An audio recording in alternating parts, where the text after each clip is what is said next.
You know what? This might be one of the few times where reading the book before watching the movie or show may have backfired on me. Hello, everyone. I'm author Arwell Raintree, and this is Reels and Reads, where I give honest reviews and occasional spoilers. This is not a good day for me. I am feeling under the weather. I am overstimulated. I have executive dysfunction. I'm having a day. So, y'all are going to get this video from my bed, which y'all probably like because I'm not really the best at blue screen.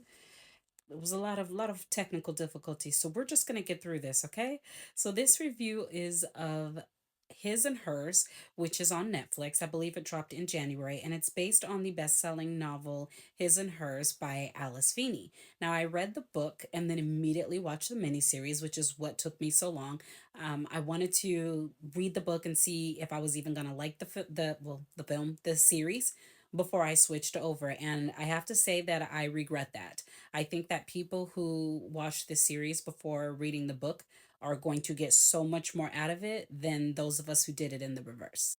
So, His and Hers is very much like the book in its genre. It is a psychological thriller where a cop, or more specifically a detective, has to solve a murder that seems to implicate him as the perpetrator. In fact, there are several murders involving women who all knew each other at an all girls school, who also knew his ex wife.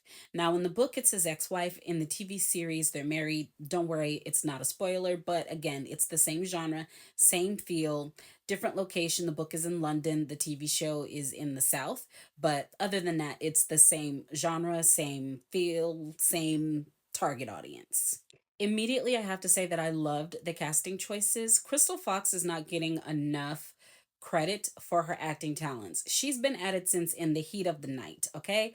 Of course, a lot of y'all probably know her from Tyler Perry films, but I used to see her on In the Heat of the Night with my grandmother, okay? She has come a long way. She hasn't aged today. Somebody might want to check on that. She might be a vampire, but she is a phenomenal actress and she is aging like fine wine. And I'm not just talking about her appearance, I'm talking about her talent. She really did the damn thing in this series. We have Tessa Thompson as Anna, we have John Bernthal as Jack, and we have Pablo Schreiber.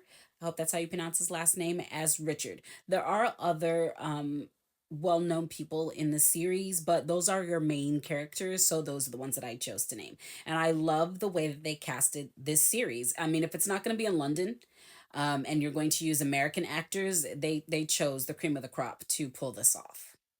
Now, the people who made this series knew that people like me had read the book already. I mean, it was a best selling novel. So they had to deal with what I call the Walking Dead effect, where everybody knows everything that's going to happen. So, majority of your audience is either watching it come to life or they're watching it for the first time because they've never heard of the book until the show was promoted. So, they threw several red herrings at us, which I enjoyed.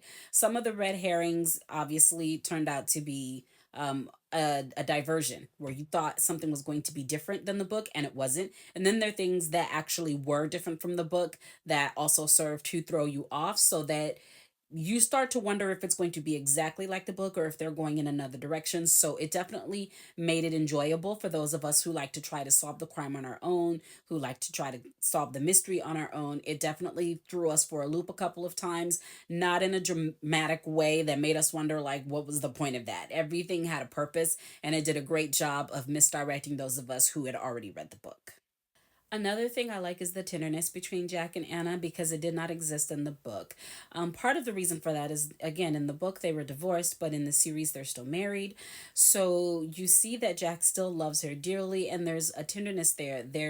Um, I won't spoil it for people who haven't read the book or the series, but there is a loss. And in the novel, it's just not enough for the two of them to be kind and loving to one another, but in the series it was, and I really, really needed that. And lastly, the other thing that I liked is that they made Anna as a teenage girl more likable. In the book, she makes some choices that made me not like her about halfway to three-quarters through the book.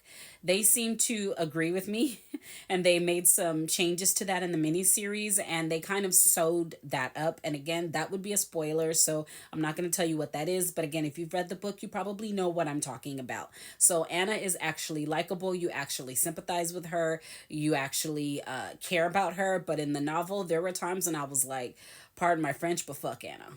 Now, unfortunately, I will say that the chemistry between John Bernthal and Tessa Thompson wasn't what I expected it to be. Two fantastic actors, but it felt like there was more chemistry, more energy coming from John than was coming from Tessa. It's like Tessa was in her own world giving an amazing performance. John was giving an amazing performance, but it was as if he were bringing her into the scenes with him, whereas Tessa seemed like she was in the scene by herself and wasn't really trying to gel with John. I'm not saying they had bad chemistry, it just felt like Tessa was basically doing her own thing and, outshining John in some points and sometimes undershining John. Whereas John, no matter what scene he's in, no matter what the person's acting level is, he gels with everyone that's in the scene with him. So I'm not sure what that was about. I'm also going to have to agree with the masses on this one. There was absolutely no need to show the assault. And so, for those of you who need trigger warnings, I don't do trigger warnings, but I will say that this scene was completely unnecessary. And if you are struggling with sexual assault, you may want to skip one of these episodes. I failed to write down which one it was. I apologize for that, but I'm sure if you Google it, they'll tell you which episode to skip. I mean, that is an advantage. You can skip certain things in certain episodes. It is extremely brief, but it is bad enough to where I could see someone needing an emergency therapy appointment after it. We did not need it. I will say that, and I don't want to spoil it, there is another character who is witnessing that attack many, many years later. Leave it at that.